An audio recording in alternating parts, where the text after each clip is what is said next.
what do you actually like do? Like, so what's your role like? Would you say if you summarize it? My role? Yeah. My role is I'm responsible for kind of the direction that we're going as far as in our reentry program. I want to make Okay. sure that we have the right resources in place and the right tools for the guys. I just want to make sure that they have the best opportunity to succeed when they get out. So I have to use kind of my discretion to determine. I mean, there's a lot of organizations that we could work with, and sometimes people want to work with us, but it might not be a good fit. So I have to think about like, is this something that we want to connect with, or people that we want to partner with, or are we needing to, I guess, stay focused on our vision, right? Because I think one of the things about knowing who you are is knowing who you're not, right? So we have to remember who we are as an organization, and there's a lot of people that require help and need help, and um, so we want to be able to stay focused on the direction that we're going. So do you know the re-entry program? So what does that look like? The reentry program. So our whole program is really a reentry program, but we like to think of ourselves differently because we have an in-prison program and then we have the outside program. Usually organizations either have one or the other. Like they'll have a really good program on the inside where they help the guys get set up, but when they get out, they don't really have anything out there to assist them, or vice versa, the other way around. So we really have a system set up on both sides. So we start working with the guys on the inside, focusing mostly on character development and leadership skills. We're looking for people that have a desire for change. They're teachable, coachable, and are open. You know, that are willing to be receptive to what we're teaching. So we just kind of run through some basic character development stuff, leadership training, and then we teach them about small business development. We have like a mini boot camp, MBA boot camp, where they learn how to put a business plan together. They learn how to pitch their business plan. We do that through the skills. We also teach them public speaking skills through Toastmasters International. And we also help them with personal finance. So all these things together kind of give them I guess, the ability to take control of their own life when they get out, because we want them to seek out their own business, and in return, maybe they'll hire more guys, and then we can help more people like exponentially, right? But not everybody goes off on to start their own business. But when they get out, you know, we follow up with the reentry services. We have we have 9 topics. It's actually 12 weeks where we teach them everything there is that they need to focus on for reintegration, like how to get reconnected with their family, how to get set up in the community, you know, how to get a LinkedIn profile set up, how to sell themselves in a 2-minute elevator pitch to employers, you know, to overcome like their felony question.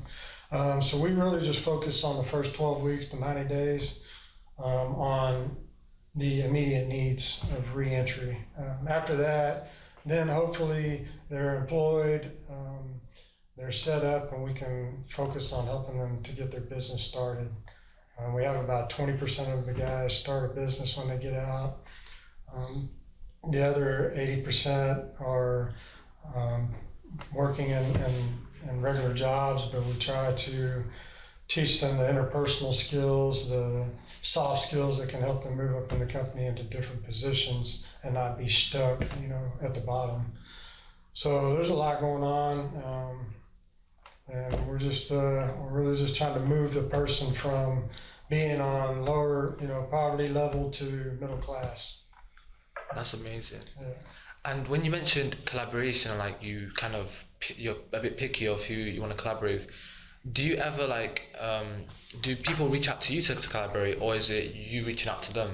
It's both, like Josh, he brought in a guy a couple weeks ago from another organization called Work Faith Connection, and they have a program where they do some of the same things that we do, but they're more focused on the job placement area. So we have companies that we work with to hire our guys, but there's always an opportunity there. So like they will put our guys through like a 4-hour class, teach them kind of job readiness skills, some of the stuff that we go over, just kind of reiterate with them, and then they help them with finding a job in a good company. Um, so like, what kind of like companies are they? Like, are they like you collaborate with? What kind of companies are they? Um, right now, some of our main companies that are hiring our guys are like um, they're more industrial manufacturing type jobs. I think because the blue collar industry is a little more accepting of the criminal past. So we work with a company called Cohen right now, and they hire a lot of our guys, and they make huge pipes for mostly water Yeah. sewer lines, but they make like huge 4-foot pipes. They thread them and paint them and everything else, weld them. And then another company we work with is Venture Tech. They make swivel heads for the oil fields. They have equipment that they put them on trailers. They take them out there, and the guys help put them together. They help with welding, whatever. There's different positions. We also work with Securus, which is the company that is responsible for the phone services and the tablets Oh inside wow. the prison. Yeah. So they've hired a couple of our guys, but now they've contacted us and said that they want to, get a streamlined process where we can get a lot more guys in there. Uh, that's a more technical job. There's opportunity there. Those are probably the main three right now. So how did you like go about kind of building that relationship? Did you just call them up, send them an email, or like how did you kind of create that partnership? The venture tech guy, he is a volunteer. He was a volunteer executive, and he kind of came in and he just kind of, really like loved the program, wanted to get involved, wanted to give back, and he started hiring our guys. And he said that they were the best workers that he had. So Wow. now he has probably like 40 guys, and probably at least half of them are PEP participants. The Cohen, I don't know about that one. I think that happened before I got here. Securus, I think the connection with us working with them, so we're developing an app for the tablet on the inside that we can use as a tool to help the guys learn that aren't eligible for our program. So we have requirements for our program, and they have to be within 3 years of their maximum discharge date in order to qualify to be transferred over to one of our units. So there's a large portion of the prison population that's not even eligible for our services. So we're trying to reach them through the tablet that everybody gets in prison now. And we're going to do that through applications and videos and learning management system and those types of things. And that's controlled by Securus, and that's the company, so that's how we got connected with them. That is crazy. Every time just speaking about this program, it's just like Yeah, something new. Like that's crazy. Wow. yeah. And like that is crazy. Like the whole so the volunteer is like the most important part of the volunteers, right? The volunteers. Yeah. Like is that how kind of Well, I think it's probably both. We got to have participants, but we also have to have volunteers and donors. Because we're a privately, funded program. yeah. So I think the executives are a huge part. We call them executives or volunteers. They definitely have a tremendous impact on the guys, and it's also like a model of somebody that they can aspire to. and then we try to bring them in at E-School. Like tonight, you'll see we have people come in from the community to just kind of network with our guys and share with them experiences and guide them and whatever kind of assistance they are needing at the time. And like these, are you in charge of like getting volunteers? Are you in charge of that or? He's actually more in charge of that area.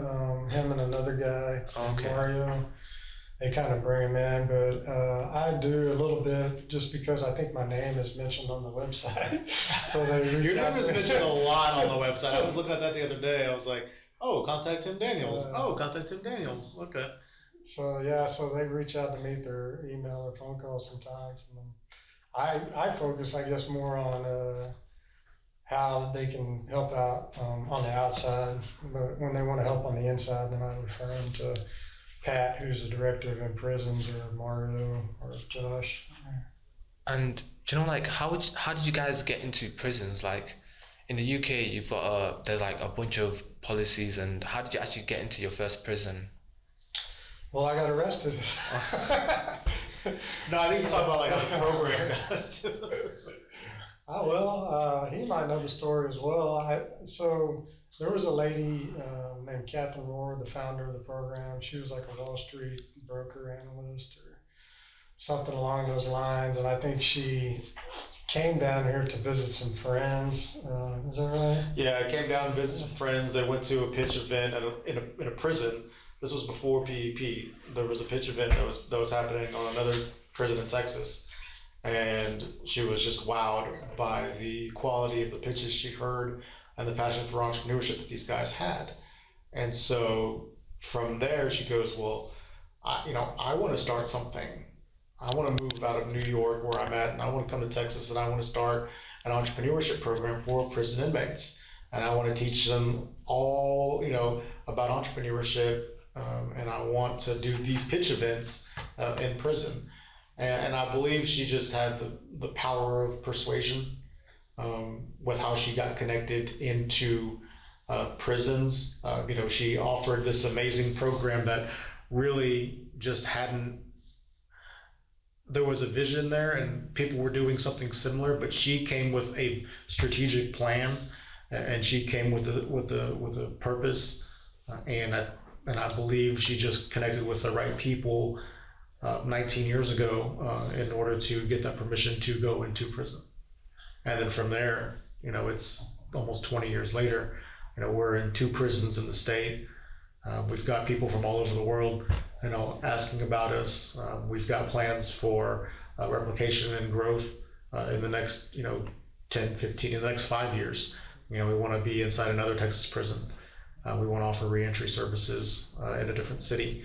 And so, there are plans for that growth.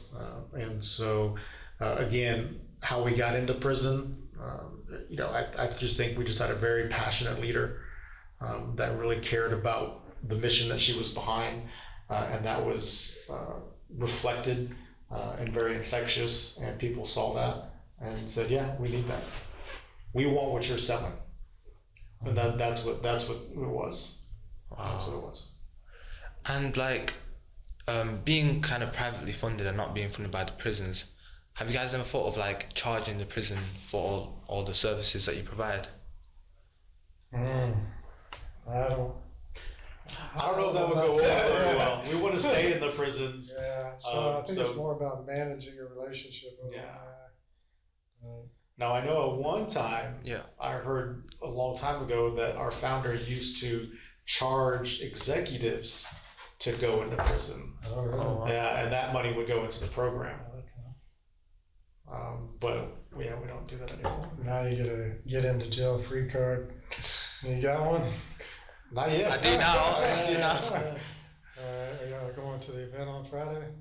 Yeah. Yeah. I'll be there. Yeah, we're actually going to go into Cleveland tomorrow Okay. and sit in on a session. I think Dougal's coming in to teach, Okay. so he's going to be able to see that. And then we'll be at the Estes unit on Friday. It's pretty cool. Yeah. So excited, man. Yeah, it's a great experience. Yeah. For sure. Yeah, one you definitely will not forget. And another question, you said 80% of people go into work and the other 20 go into start their own business. Yeah. Do you know like is it because of characteristics, or is like why do they kind of go into work rather than starting a business and vice versa? I think there's a lot of factors. One is, once they get employed and they find that security and they, get a place to live and feel comfortable, they might be worried about the constant flow of money coming in to pay their bills. I think that's a huge factor. I also think intimidation. Small businesses, it's a challenging endeavor. So typically, like I think 2 in 10 businesses only last longer than 2 years. So I think that's a deterrent. Also, in the past, we haven't really had the capability of assisting them that much, other than the resource or the training and the guidance. But now we're in a position to offer them services. Like we help with accounting if they need help with that. We can help with marketing, human resource, and then we have our own financing institution where we offer the small interest or low interest loans, for startup. So that's kind of new in the last couple of years. So hopefully we can grow those numbers. I think there's a lot of people that probably have started a business that we just haven't stayed in contact with. So that number might be kind of low on the low end.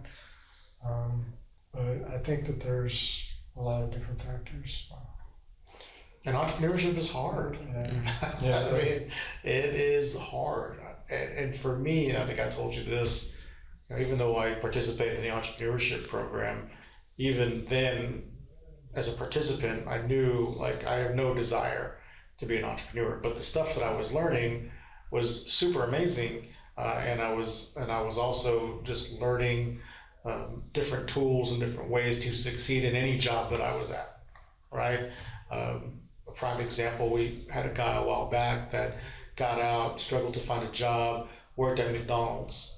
Just started working at McDonald's because he was like, I just need to go work somewhere, right? He was a manager in like 6 months. Wow.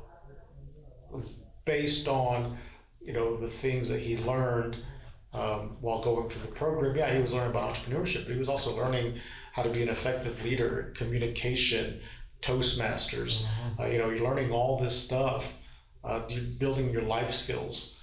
And it was interactions with the executive volunteers that just helped him be comfortable in these settings, right? And so from going into I just need a job in McDonald's to being the McDonald's manager in 6 months, it was pretty impressive. Very impressive. Yeah. There's a lot of stuff that goes on behind the scenes. Like we sell the main points, but we also have like an accountability process. I'll let you guys continue to talk. I've got a meeting too. So a lot of guys, they're in prison for violent crimes, and they have unresolved anger. They don't know how to deal with this stuff. They don't know how to handle a situation correctly without resorting to anger or violence. So we have an accountability process in place where we teach these guys basic conflict resolution skills. And also, there's a huge community of brotherhood.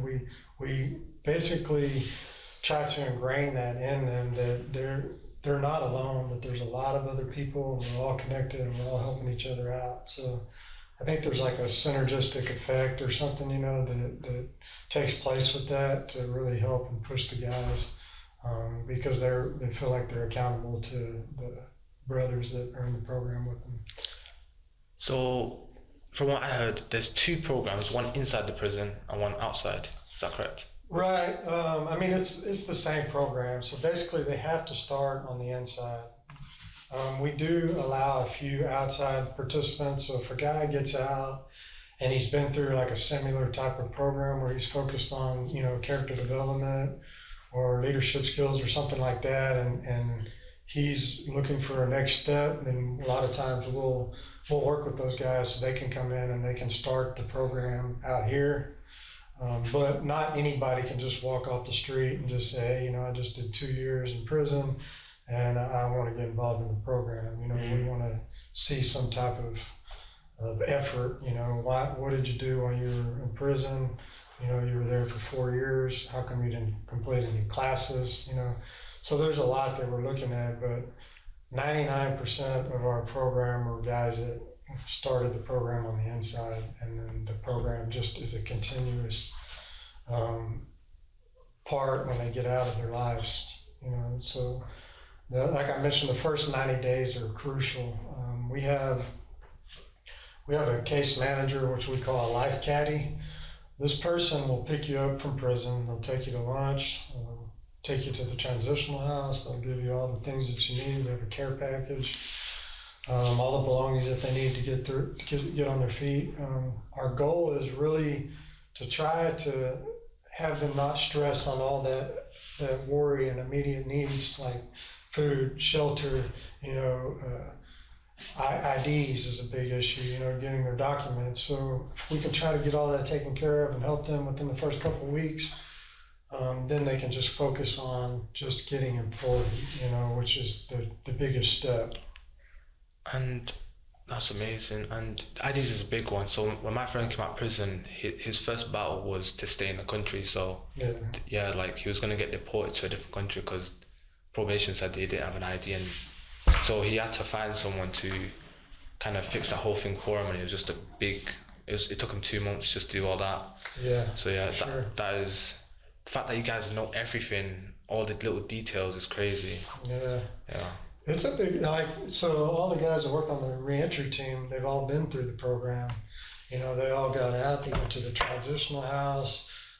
They've been through the whole process. They graduated from e-school. They rode the bus, they had to start from the bottom. And the reason for that is they're experts now on how to make that happen.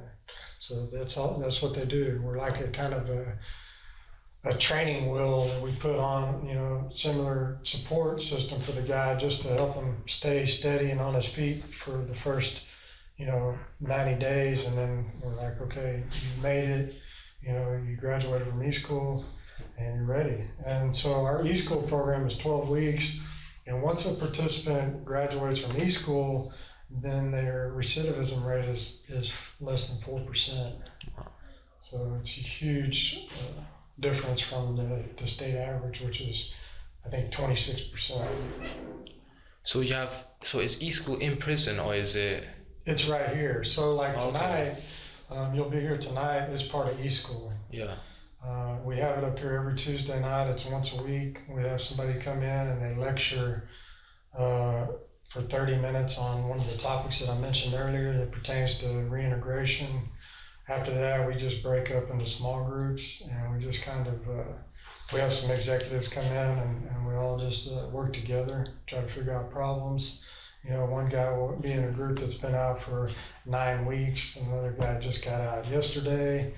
And so we're all just trying to give back and help the next man with guidance, support, whatever he might need. And that takes place for an hour. Mm.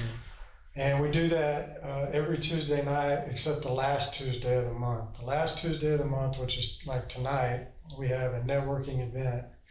So the guys come in and we bring in typically about 15 volunteers to come in. And these guys have been learning like basic networking skills, how to sell themselves, how to present themselves. And this is an opportunity for them to practice that. So they walk around and they mingle and they network with the volunteers and they just practice and get comfortable speaking with people because it's kind of intimidating when they first get out. They feel like they're not ready or they don't have what it takes, and then we try to show them that that's not true, right? That they're ready. And like I said, that's the last Tuesday of every month. And so that's part of the re-entry program? Yes. And so is the re-entry program is like weekly or is it kind of a 5-day thing, or like what's the commitment like? So we have two services. So part of it's based around the e-school program, which is the one that I was just discussing. If a participant lives at our transitional house, he has to attend e-school. That's part of his requirement.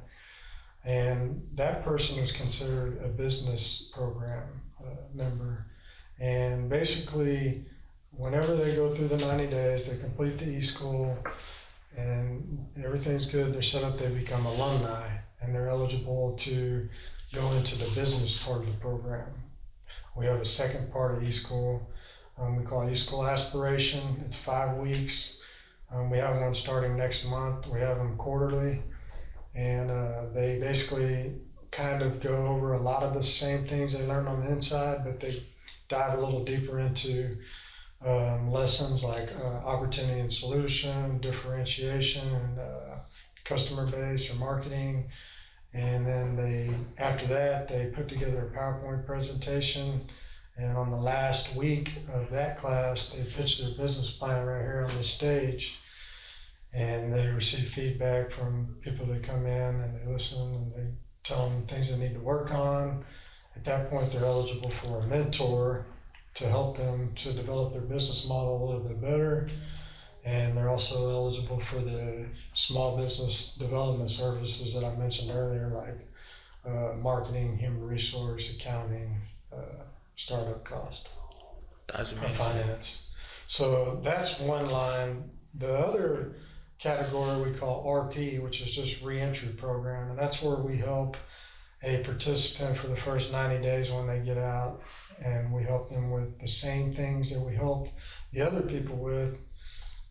If whatever they need help with, if they need help with clothes, we'll help them get clothes, help them take them to get their food stamps. If the county they're in offers some type of free medical care for say a year, we'll try to get them connected with that. We help them get their documents, or if we need to pay for them to get a birth certificate out of state, we'll do that. We can help them get glasses. We'll take them to their first job interview. They can borrow one of our cars to take their driving exam if they're trying to get their license. All those things are available to them just like the other people, except after 90 days, the services end for the most part. That's not to say that we won't help them if they come in and they're like, hey, I need a job lead, can you help me out, or something like that, and we'll help them. But basically the difference is they just don't go on to the business aspect of the program. That makes sense. And both the kind of avenues are 90 days, right? So yeah, it starts off both at 90 days. The difference is one ends and the other graduates and becomes alumni. And then what do the alumni do? They have a business? They're the people that stay connected. They're interested in starting their own business. They want to, keep going through the program. Eventually, hopefully, start their own business. Yeah. So imagine, like, let's say I'm in a prison, and you guys, like, and you guys work in that prison as well, and you have your program in the prison. How would you get me involved? What does that look like? So if are you saying from a participant perspective or from a volunteer? From a participant perspective. How does the process work? Yeah. So there are requirements for people to be eligible for our parole. It starts off with the Texas Department of Criminal Justice. They basically send us a list of people that are eligible. To be eligible, you have to, like I mentioned, you have to be pretty close to discharging your sentence, which in a 3 to 4 year, being able to be done with that. And then we also don't work with sex offenders. The reason for that is the units that we have our program on do not allow sex offenders, and also it's a little harder to manage transitional houses with people with those types of charges. So we don't focus on that. But other than that, there's really no stipulations other than what I just mentioned. Now, once we get that list, we send out a card in the mail, just introducing ourselves, letting them know what we do, our services, and if they're interested, then they respond and say, yes, I'm interested. And once we get that, we send them a packet. It's an application. It's pretty extensive. Really goes into what they're in prison for, their history of drug addiction or violence or whatever it is. And we also look into the things that they've done, why they've been incarcerated, like any type of classes or programs they've completed. and then they have to write a 3 to 5 page essay, basically telling us why they feel like we're a good fit for our program. Then we receive all those applications back, and then we filter through them and figure out which participants could be a good fit for our program based on that criteria. And once they're accepted, then they go through a 3-month correspondence course where they do 3 assignments. Their first assignment is they have to write a eulogy if they were to die today. Like, they would have to write a eulogy on how people would perceive them. And that's just a way for them to see from other people's perspective what type of life they're living. And then we ask them basically what they would like different, where they want to go with their lives. And that gives them an opportunity to really take a look at themselves and have some introspection. And then from there, there's 2 assignments that focus on character development and leadership skills. And then once they complete that, then we make a request to the Texas Department of Criminal Justice for them to be transferred to one of the 2 units that our program is offered on. And that's where they go into the business plan program, the Toastmasters, the personal finance. They learn about, like I mentioned, accountability, conflict resolution skills, and a lot of different stuff. Yeah. And would that go on for 3 years or 4 years? It can go up to 3 years. So I was there for 3 years. It depends on parole. So if you go through the program and you're eligible for parole, you come up for parole, you make parole, and you can leave. If you don't, then you can stay there and you participate as what we call a servant leader. So once they graduate, because our program is peer driven, we require the support of the people that have already been through the program to teach the program.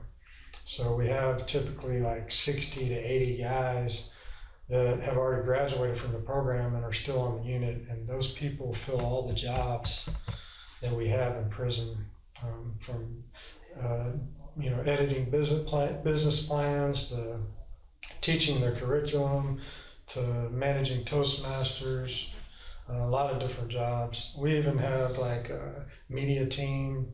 We have people that they help them to create their brochures for their business and all sorts of stuff. Wow. And would you say a lot of people in prison are interested in entrepreneurship? Is that how you pitch it to them? Yeah, people are very interested in entrepreneurship. A lot of the prison population are people that were already entrepreneurs. They were just doing it in a negative manner, selling drugs or whatever it is that they're doing. But so they have a lot of skills already, or the natural skills, but also some developed skills on how to run a business. They're just lacking kind of in the character development area, right, and the moral area. So we do a moral compass reset, and we try to help them think about how to run a business legitimately, and at the same time help them to focus on being responsible for all the other areas of their life, like if they're fathers or husbands or whatever. So we try to help them to become the full package. We don't want somebody just to be a good business person. That's not what we're trying to do. The character development part comes first. And what does that look like? What do you teach them in that, and what activities do you do? I'm probably not the best person to answer that. I can introduce you to Jeff over here, who's in charge of that. Yeah. The program's a little different from when I went through it. Because of COVID, we had to stop the in-prison part of the program. It was kind of put on hold. So because we couldn't get staff employees to go in there and work, we couldn't get volunteers in there, so we had to improvise, and we created the correspondence course that I mentioned earlier, and we've kind of stuck with it since we implemented that. But when I was going through it, we had a class called Men's Life. It's actually the name of it is Authentic Manhood by Robert Lewis. Very, very awesome class. Life-changing, really. It's a Christian-based class, and the guy just basically helps you to unpack, any baggage that you're carrying is really the way that we put it, and kind of address past hurts, past issues, and try to get over all that unresolved anger or feelings and put that behind you so you can focus on yourself. And then the other part is we teach our 10 driving values. So our program is based on 10 driving values. I can give you a piece of paper that has all those on there, but some of them are like servant leader mentality, accountability, integrity, wise steward, fresh start outlook. So a lot of the guys have never had any kind of values or morals implemented into their lives. So we kind of set that up for them and have them give them that framework to aspire to. And that's a tremendous help. And then we teach basic leadership skills. We have a couple of books that we read. We have a book called Who Moved My Cheese? I think Ken Blanchard wrote that. We go through a book called True North to help them kind of focus on finding their why, finding their purpose. I can't remember the author's name on that. That's all right, yeah. So yeah, there's a few different books that they read that we just go over and just try to spend time together. And like when it comes to morals, like, is there a bit of like kind of resistance towards it as like, oh, why would we learn morals? I thought this was entrepreneurship. Yeah, for sure, definitely. So a lot of people in our packet, we were very clear on what we offer and what we do, but definitely there's participants that don't read all the way through it and they're focused on one area more than others. But we come in at the beginning of the class and we just try to help them understand why it's important to be, a good person and why it's important for business. We have a staff member come in and they teach a presentation on each one of our 10 driving values. And they speak from a personal, perspective on how it's helped them. And they also talk about how it works with PEP and why it's important. And that's actually a huge part of the program. Wow. And like you personally, like you've really like put together, like I would have never thought you went to prison. I would have never like, what did you work like in a management position before prison or? No, absolutely. So when I got incarcerated, I was 24 years old. I had basically no job skills. I worked in the restaurant industry, waiting tables. I dropped out of high school with a 9th grade education, come from a broken family, drug and alcohol addiction problems. And I went to prison. I received a 15-year sentence, which was a lot, I would say, for sure. But it was enough for me to have time to really put myself together the way that I needed to be. But it wasn't so much that I didn't do anything. Because, a lot of guys, when they get too much time, they don't see a purpose in changing their lives because they feel like they're either never going to get out of prison or by the time they get out, they're not going to be able to do anything anyways. So I think it was just the right amount of time for me. It did take a while to really put everything in motion. Like I sat around and thought about, what I needed to do for probably 4 or 5 years before I actually did it, right? But I just started, man. I just started with small goals. Goal setting was a huge factor. Being honest with myself, looking back and the areas that I made mistakes and figuring out what I can do next time to not find myself in the same spot or the same situations. A lot of thinking, a lot of reflection, introspection, But goal setting for sure. Once I started hitting the little goals, I started, making them a little harder to get to, and went back to school. Went to college while I was there. Got a basic associate's degree, and just kept with it. Took all the classes that I could possibly take that I felt like would help me. So a lot of guys were focused on getting out of prison, and I was kind of in the mindset I'm going to get out, eventually. So what can I do to make sure that I stay out of prison? And I got to a point where there wasn't really anything else that I could do at the unit I was on. I ran out of classes to take, and about that time I got connected with PEP. They sent me a card, and I was been waiting for it, and I had never committed to anything, and so I went to the program with just an open mind, just committing to it and doing the best I could. And every opportunity that popped up, I took it. So like they needed some type of leader. Okay, I'll take care of it, and just started taking a lot of initiative, and I eventually graduated, and I didn't get to leave. So I stayed there for 2 years as what we call a servant leader, just helping, the next guy, teaching the class, getting comfortable with instructing people and helping and leading, and it just kind of carried over to the world. How old are you now? I'm 43. Wow, congratulations! Like your story is really, like, it gave me goosebumps. Really? Well, thank you. I don't really talk about it too much. Like, you look like a proper, like, I know you're not the CEO, but you look like a proper, like, businessman, like what we see on TV in the UK. Yeah, I appreciate it. I don't know. I just I believe in what I'm doing. I guess I don't really pay attention to it. Yeah.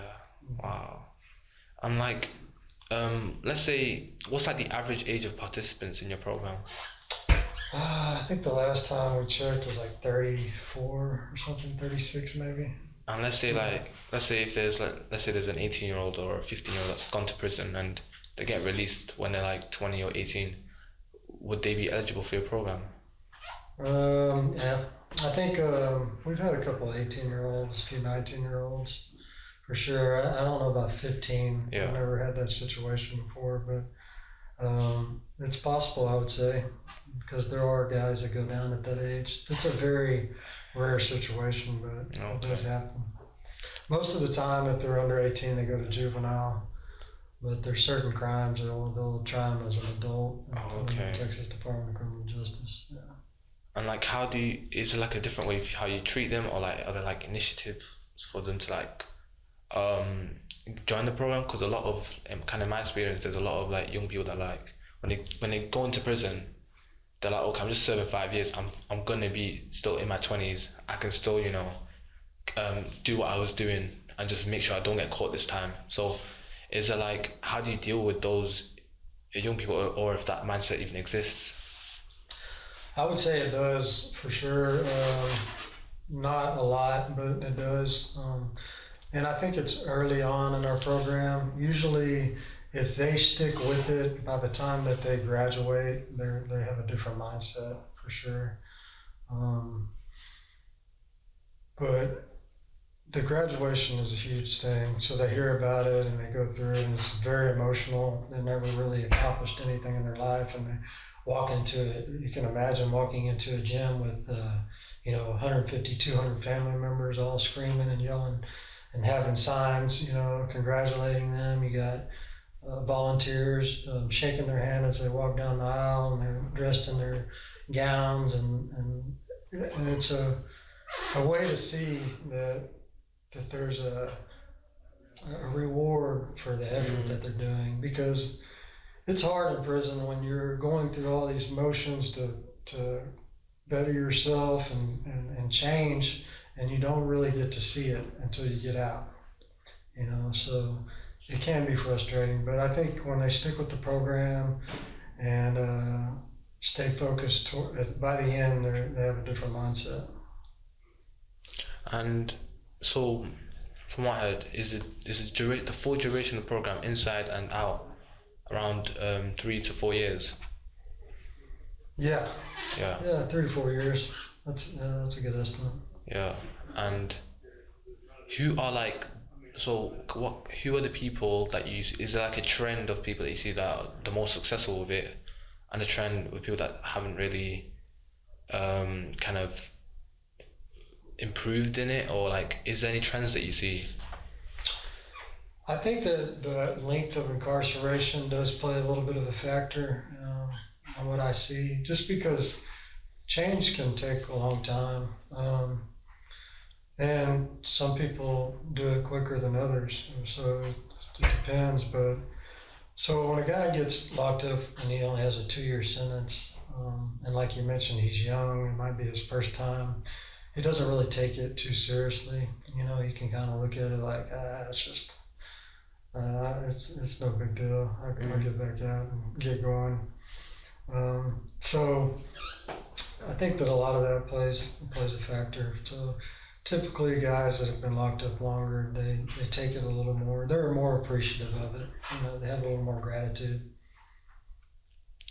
And you guys said you were in 2 prisons, right? Yeah. Is there a reason why you're not in more prisons, or is it because the population of prisons are a lot? Well, we work under the guidance of the TDCJ, so we are really in the works right now to try to get into a couple of other prisons, but we have to wait on them. There was a unit called there is a unit called the Carroll Vance unit, and they had a program that was kind of similar to ours, but a lot more Christian based, a lot more religious focused, and it hasn't really done too well lately. And I think that there's an opportunity for us to go in there and kind of take that over. And we're looking into that. We did go to another unit called Gibb Lewis. It is a maximum security unit though. So there's a lot more challenges with getting the program going in there because of that the length of time that a lot of the participants have there. They're not going to be eligible to get out and get our reentry services. So we would definitely want to. It's just finding the right prisons to make it happen at the right time. COVID definitely halted a little bit of that, so we're definitely really trying right now to get that momentum back. And I forgot my question. Yeah, so you went through the program. Did you choose the employment route, or did you choose the business route, or both? I guess a little bit of both. I was interested in both. I kind of wanted to start my own business, but I did my business plan on real estate investing. So it was more like a supplemental business kind of on the side. I wanted to get into doing computer work. I guess when I got out, I wasn't expecting to have this opportunity to work here, not to say that I wasn't interested, it just didn't really cross my mind. So I definitely put a plan together on what I wanted to do. And there's a lot of, exceptions in the computer industry, the IT industry. There's not a lot of barriers to work there like that are in other areas.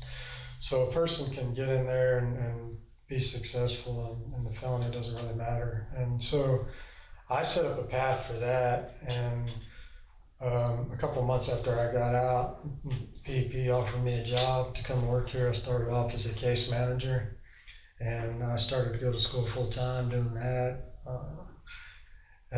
Like I mentioned, I got my associate's degree in prison, so I was working on my bachelor's degree. I took one semester and quit. I don't know why, honestly. And I picked up a second job, so I was working 2 jobs. And then COVID kind of happened, so I kind of thought about I needed to get back in school. So I went back to school and I actually left here. I worked here for a couple of years, and I left for a year. And I went back to school full time and got my bachelor's degree in software development.